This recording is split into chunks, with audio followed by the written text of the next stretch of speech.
Hello everyone and welcome here at our webinar. My name is Dmitry Shibakov. I'm an EdTech professional with a 9-year track record in programmatic advertising. I have a hands-on experience as IB Programmatic Council member, taking part in development standards, and all my career I've been building EdTech and MarTech ecosystems at different companies like SmartAds, EPOM, and now at BidsCube. And all my efforts were contributed to creating great SaaS products. So today I'm happy to tell you more on the following topics.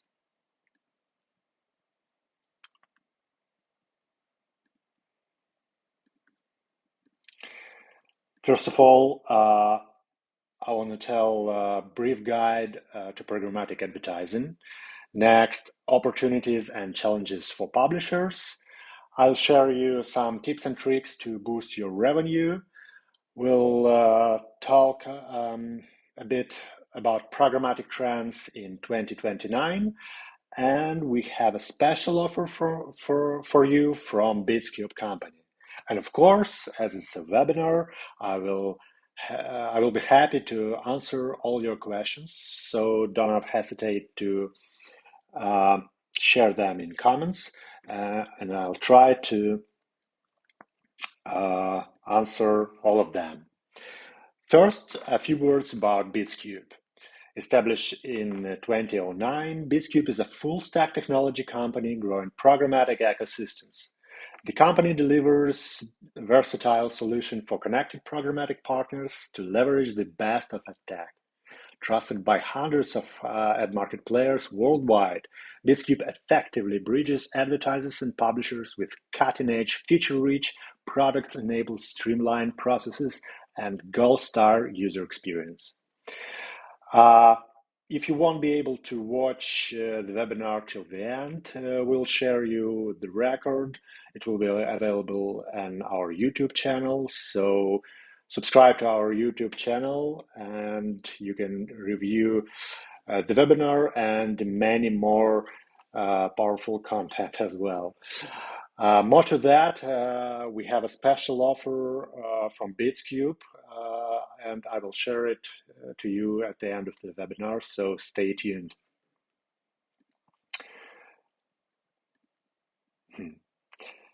So first of all, I want to lead you through brief history to programmatic advertising, and don't be afraid, it will be short and very interesting. I hope so. So in the initial days of the internet, there were not too many websites, and advertisers who wanted to promote their products or services contacted to web publishers directly and asked them to place the ad on their websites. The sales team make deals with publishers manually, all the time.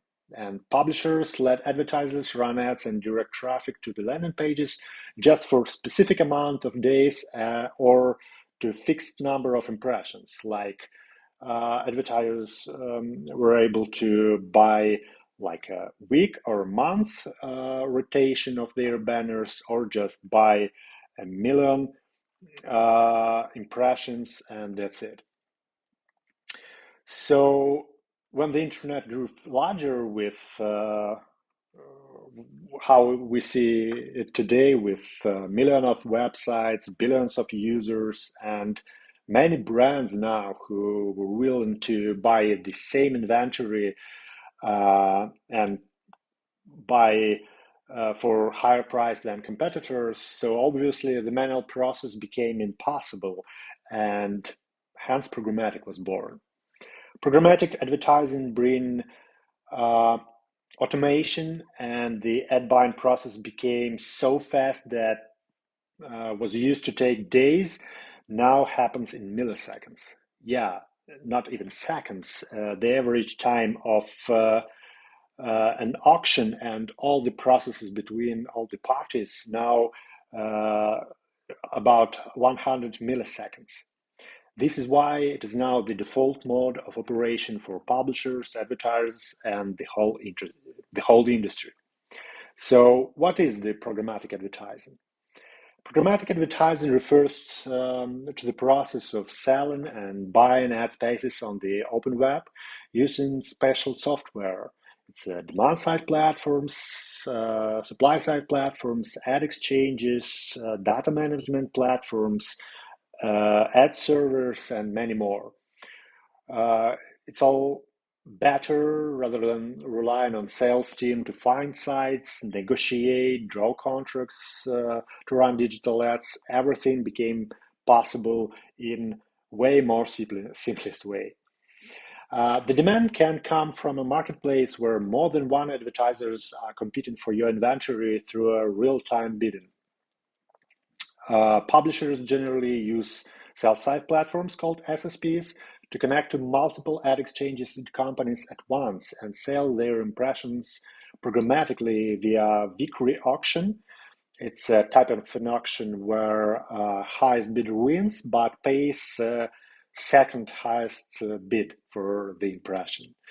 And it's all powered by real-time bidding protocol called OpenRTB.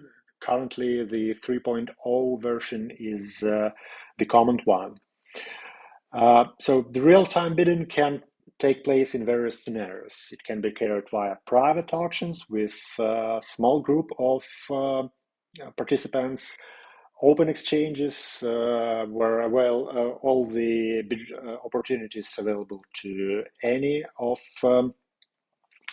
demand partners, or header bidding. It's more complex technology, and I think I'll tell you more about it later during the webinar.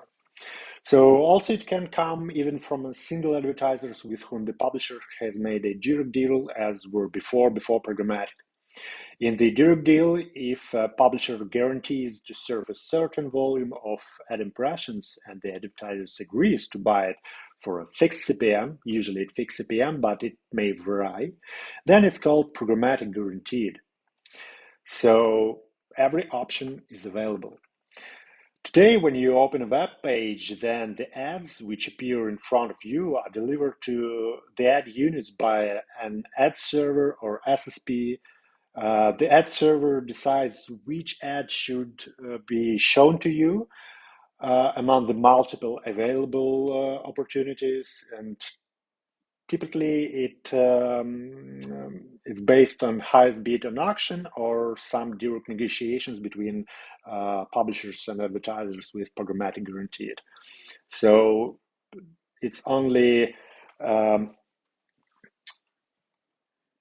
for who is paying for the impression. To summarize, the publisher makes the ad inventory available, all his inventory, with the help of an SSP. The ad starts on a DSP on the buyer's end, on the DSP side. The buyer uses DSPs for targeting and bidding. And the data for this opportunity comes from DMP or SSP itself. The bidding itself takes place in a private marketplace or open ad exchange across multiple ad exchanges in case of popular SSP or header bidding, and the winning bidder ends up serving the ad on the publisher's websites. So that's it. This was a journey of an ads in the programmatic world explained in the simplest and shortest form, as I promised. Hope it was interesting and not boring. Yeah, so let me check comment section. Maybe you already have some questions before we jumped to the next block. So, does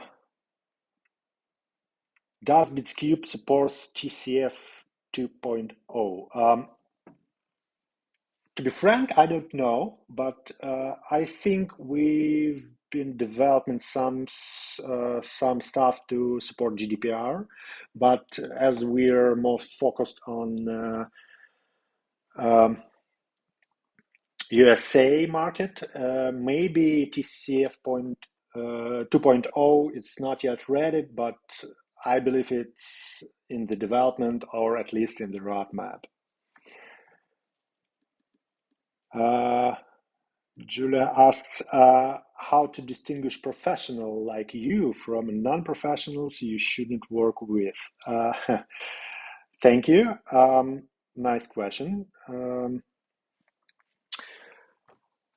I believe you should refer to companies or professionals' experience in the industry, what companies he participated, like what media presence it has, or maybe some webinars, presentations, attends, or awards. Look into this, like in any other industry. Attack is the same. So, thank you for the question. I don't see any other questions so far. So don't hesitate and just ask me anything in the comment section. So I will try to answer them. Okay, then let's move to another section, and it is challenges to publishers. Yeah. So as programmatic evolved significantly, yet industry still has many challenges that any player, but particularly in this case publishers, has to face and somehow deal with them. And the most popular or the most recent one is the battle over privacy. Everything you may heard called GDPR, CCPA, and anything related to them. Let me explain what it is. So in 1918, as far as I remember, the European marketing industry was transformed with the GDPR and later CCPA in state California as America's response to that. And it placed restrictions on the use of third-party data and how advertisers or any player could use personal data for targeting or retargeting. Is e-privacy set to shape in 2020 and beyond? Indeed, the proposed extension in GDPR the year later, GDPR regulation will likely extend the reach and restrictions from governments on the use of cookies in particular, and it heads up some difficulties to SSPs and publishers and especially advertisers. So now any platform that deals with visitors in Europe must get visitors' consent for using his personal data in the ad process. What does it mean? When you're just browsing the website, any shop or any content website, web publishers, site owners used to store the data about your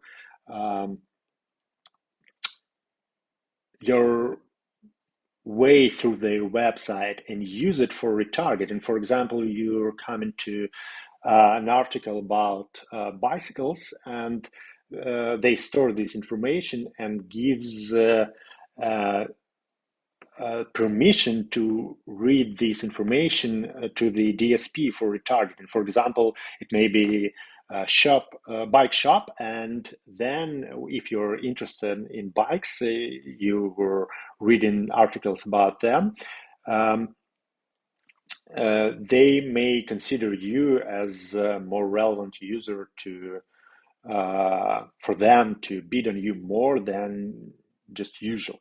So called consent vendors also now taking part into the process. It's the companies who store the information about all the consents visitor gives to any particular websites, and not only websites, to the ad networks as well, who may use their data in retargeting or targeting process.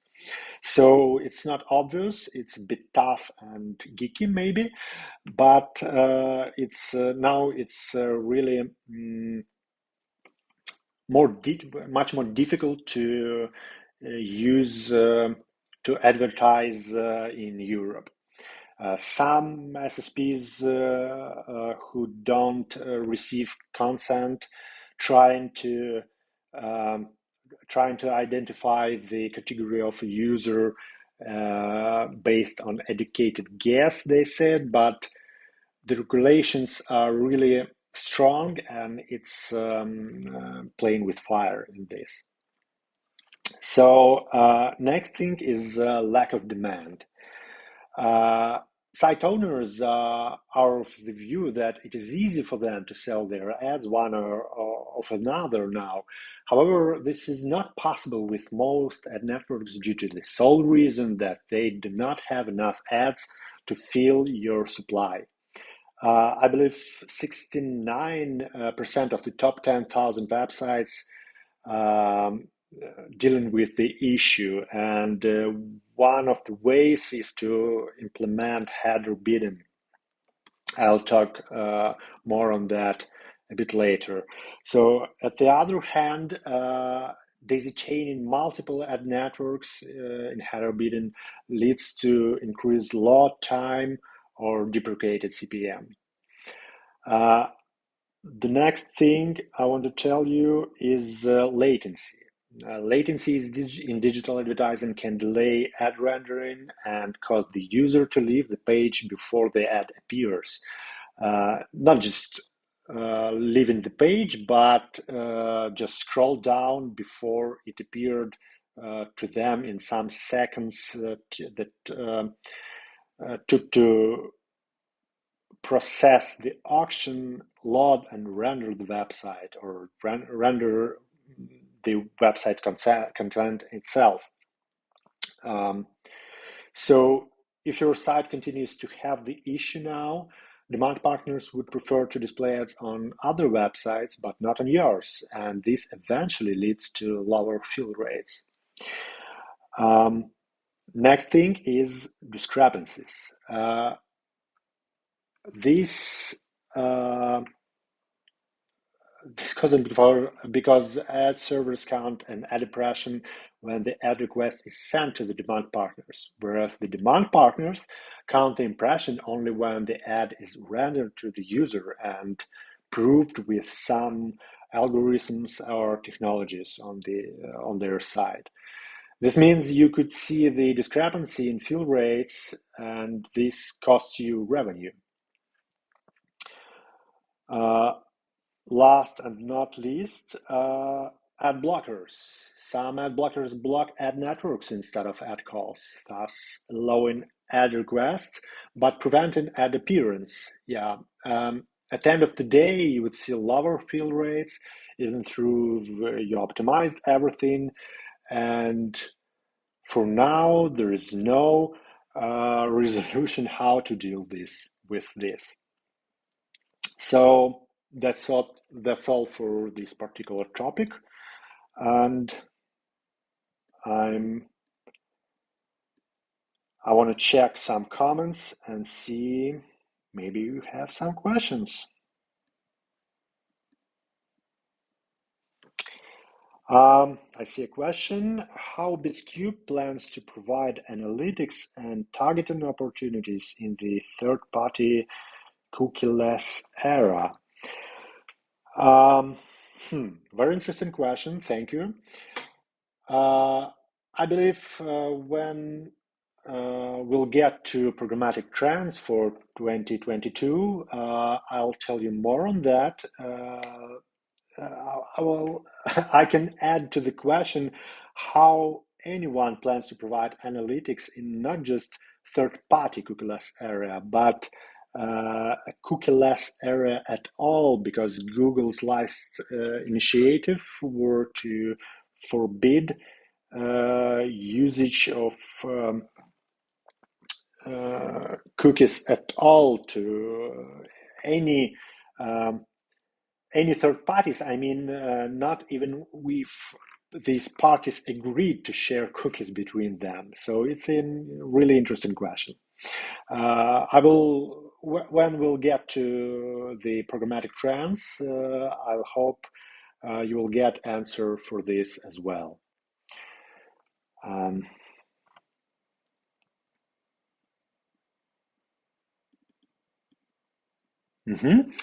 How does demand of BidsCube looks like? It is direct, third party, or mixed? The short answer is mixed. We have a lot of self-serve clients who use our DSP platform with as a direct advertisers. Also, we have their advertisers that taking part into the auction. We combined all the strings and ways for them to communicate, and we call it BidsCube community, where all the parties now having the big auction through our own ad exchange. So yeah, we have any available demand right now.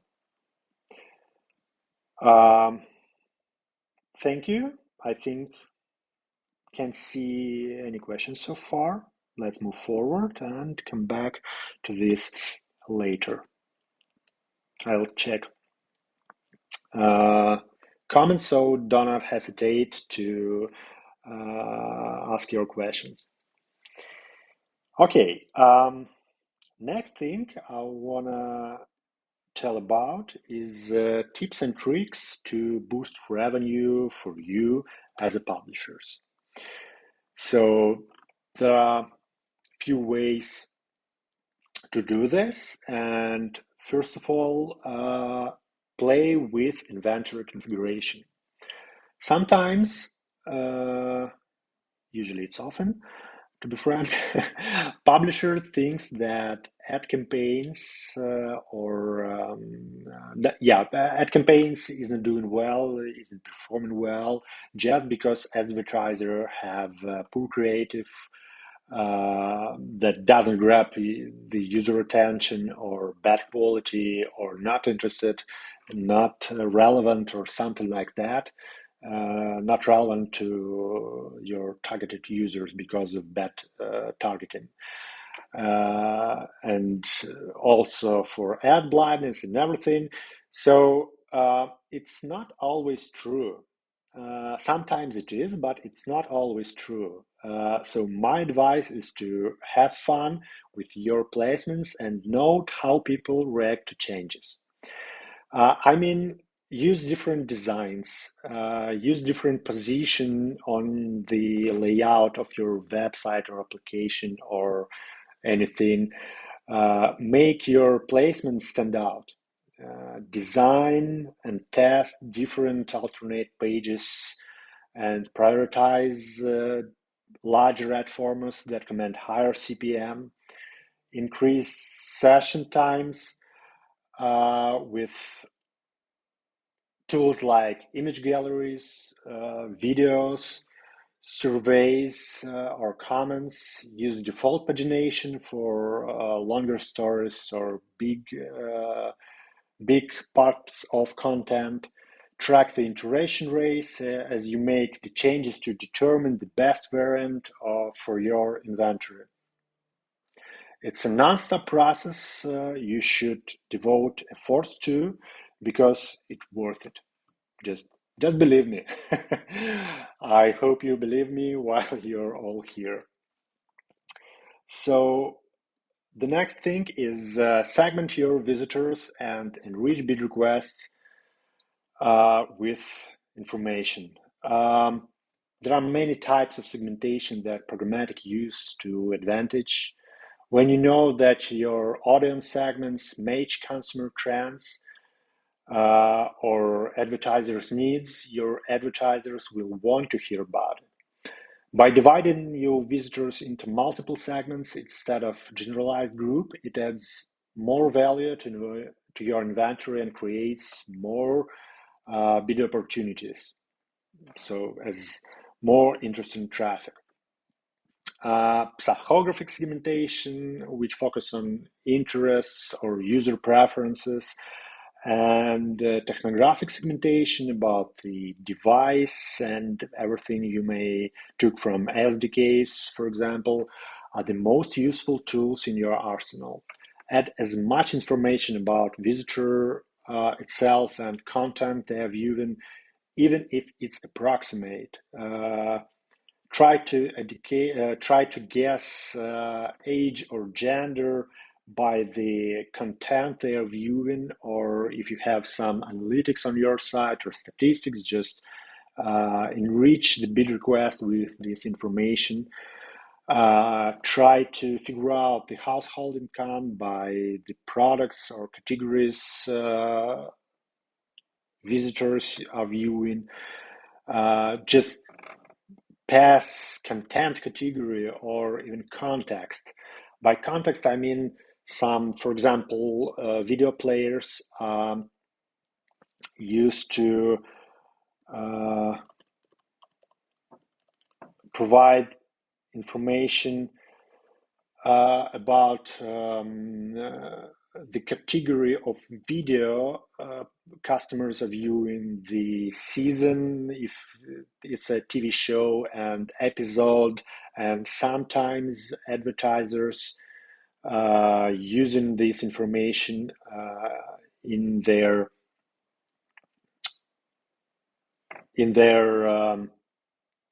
targeting efforts. So everything that goes beyond standard fields that SSP is looking from you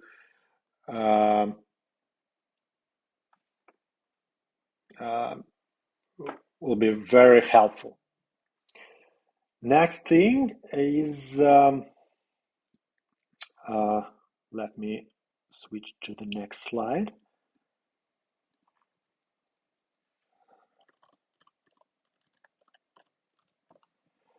Is establish dynamic pricing to deal with subsidence. So when average costs of ad impressions fall due to high supply and low demand, ad revenues creep lower as well. To address growing demand and fierce competition, effective SSPs employ dynamic pricing methods that incorporate deep analysis of ad space bids and learn how to set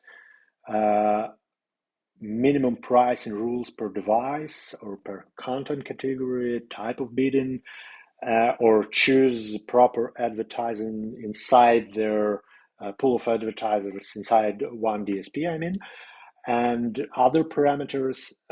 So usually it works automatically by SSP software, but still manual review and manual efforts works best. And revenue can rise if publishers continuously analyze the bids they receive for ad space and create opportunities to set minimum prices between fill rate and revenue, which reflect customer demand. Next thing, I believe I don't have a slide for that, is settle up the power of PMP. Private marketplaces, or PMPs, are private auctions where publishers invite a select number of advertisers to enter. It's called first look auction. It's when advertisers have an opportunity to make a first look at the supply, and if they bid anything, they automatically won the auction. It usually happens with fixed CPM negotiated between partners. So usually it's a higher floor price than the traditional open exchange or auctions, but it's worth it. So why are they so important? Because no fill rate is guaranteed, and PMPs provide a simple opportunity to create a kind of guaranteed inventory for premium advertisers that may be the key to overarching strategy without having to worry about floating demand or CPM rates.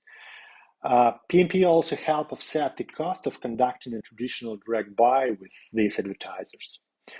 And the best way to determine what advertisers are best to initiate conversation with regarding PMPs is just to get the reports and from an SSP or red server you're using and see all your inventory divided by categories or not. This gives you insight what your advertisers bid regularly and what's the price actually. That's all tips and tricks I wanted to share with for now. And let me check for your comments.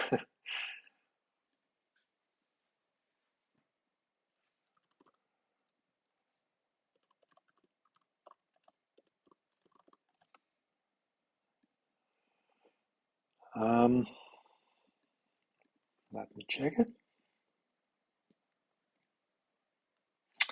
What's the average ad fill rate? Usually it depends on an SSP. If you are talking about SSP way of doing business or negotiations, usually we stick to 20-30% as a normal fill rate. So let it be the answer, maybe. What CPM rates you recommend? I hate the answer. It depends, but it really depends on many ways. So it's not a really fast way to answer this question for me. It really depends on too many factors that you may, on type of ads, whether it's banner, video, native, region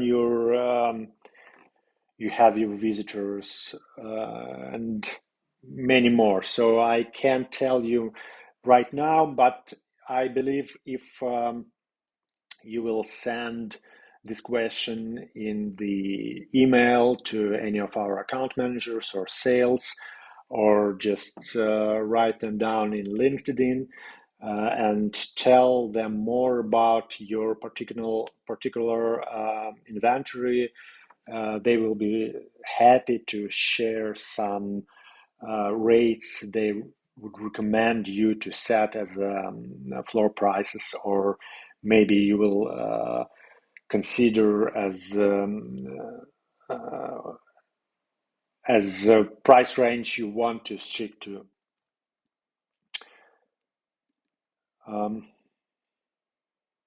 Thank you for your questions. Let's move on then. Next thing I want to tell you is programmatic trends in 2022. Let's start with the first one. Just give me a second. I'll make a sip of water.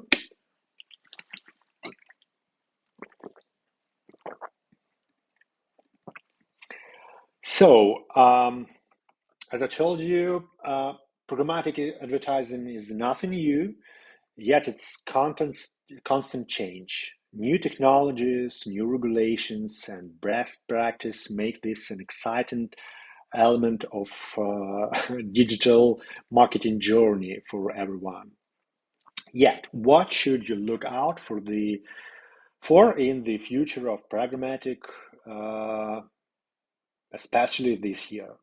So it's the final trial for post-cookie data solutions. As Google postponed its termination of third-party cookies to 2023, many of us breathed a sigh of relief in 2021 even. But the new year, this year means new challenges. In 2022, all industry players wrapping up their cookie-related vacation and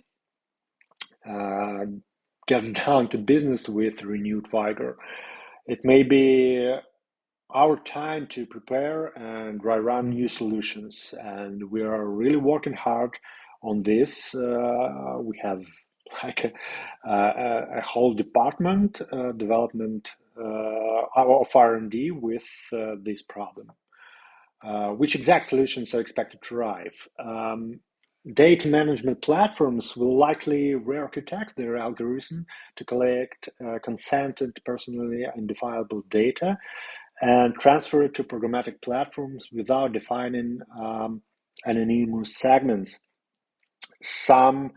There are some offers from the industry players I've heard on the conferences, and we are still inventing the best way to deal with this problem. So no answer so far, no answers shortly, because the first one who invent this, it will be know-how for everyone. But yeah, we're looking forward to making some new technologies to face this issue. The next thing I want to tell you is further growth of CTV, OTT, and all in-app ad formats. So now connected TVs, OTTs, and mobile-friendly ad formats will continue to rise.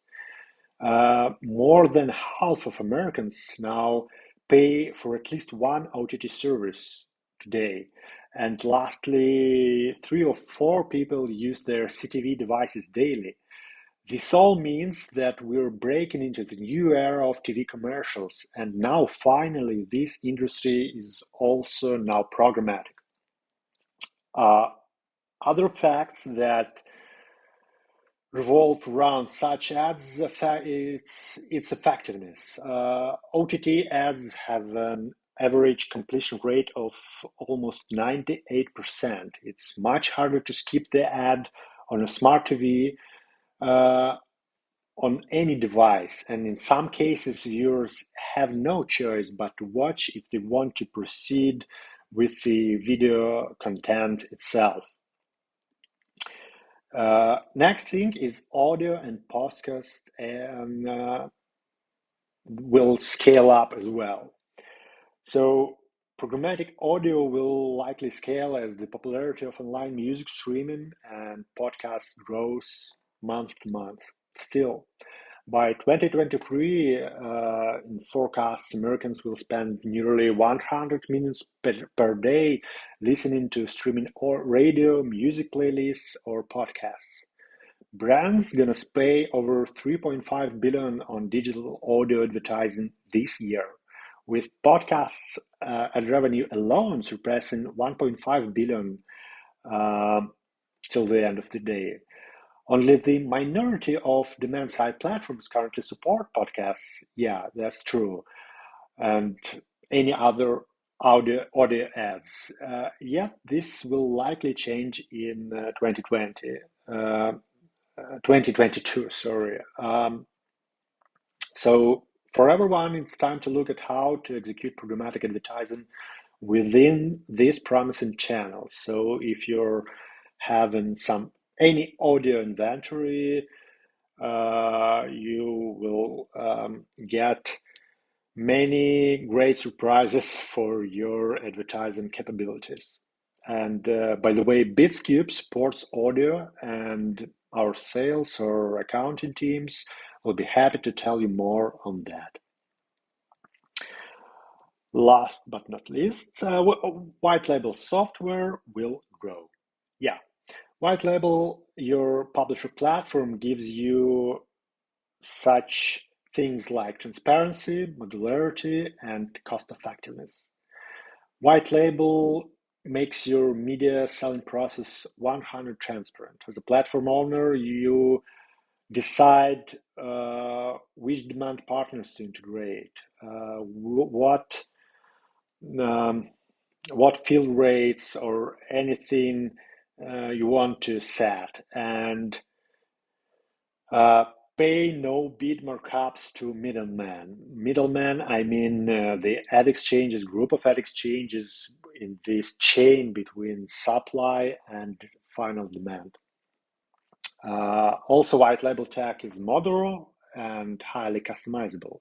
It's possible to adjust anything from interface to the optimization algorithms, some custom things on your side. And of course, you control all the data you own for your visitors and auctions, bid stream, and anything. And speaking on white label, I can't mention our own product. It's BidsCube SSP and VAST adapter. What is VAST and how it works? VAST, it's a video ad serving template. It's a specification used by ad platforms and video players to deliver and play back digital video ads on your website player. The flow of VATs is very simple. Publishers can call the ad server or SSP a VAST tag, and they received a VAST response. VAST response or just simple XML document with all the proper links to video ad, tracking events, and all video parameters. So if you're still wondering why do we put so much attention to VAST adapter, because now this is the brightest, most effective, and demanded technology in the world of programmatic advertising for today. VAST adapter allows to integrate video and audio advertising, namely the main and most profitable trends of 2022 and the coming years. We're sure in that. The secret of its popularity is in our very sophisticated technological stack and waterfalling model. Waterfall, also known as a daisy chain or waterfall tags, is a process used by publisher to sell all a remnant inventory. It's when demand sources are initiated one at a time, one after another, just in usual waterfall. This process occurs when a publisher has been unable to sell its premium ad sales that are usually reserved for directed sales between the publisher's internal sales team and advertisers on open auctions. And this gives you an opportunity to get higher CPM rates and fill rates working with our VAST adapter and BidsCube SSP. So that's it for today. That's everything I wanted to share with. And of course, as I promised, we have a special offer for you. Anyone who follow the link, I will send you in the comment section, will get your personal $50 discount for testing SSP plus VAST adapter or any other product actually we have for now. So thank you very much for attention. Let me check if there are some questions.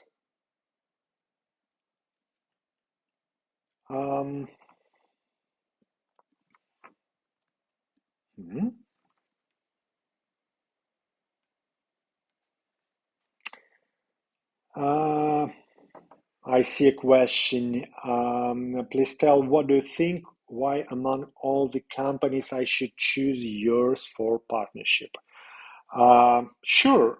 Thank you for question. The main reason why BidsCube is so successful to our partners and clients is that we have a really great experience for more than 10 years already in the industry. We have sophisticated and powerful technology and really absolutely awesome customer support. And our support professionals, sales team, accounting team, really working hard to give you best results possible, and the best way just to try it, and especially it's easy with the discount we offer for you today as webinar listeners. So I think there are no more comments. Just last call to ask a question.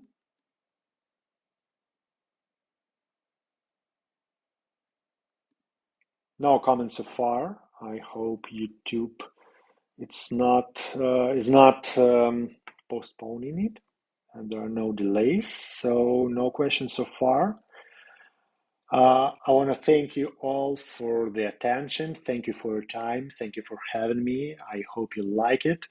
Shoot me an email or message in LinkedIn or any way available to you. I will be happy to answer all your questions. And thank you all and have a great day.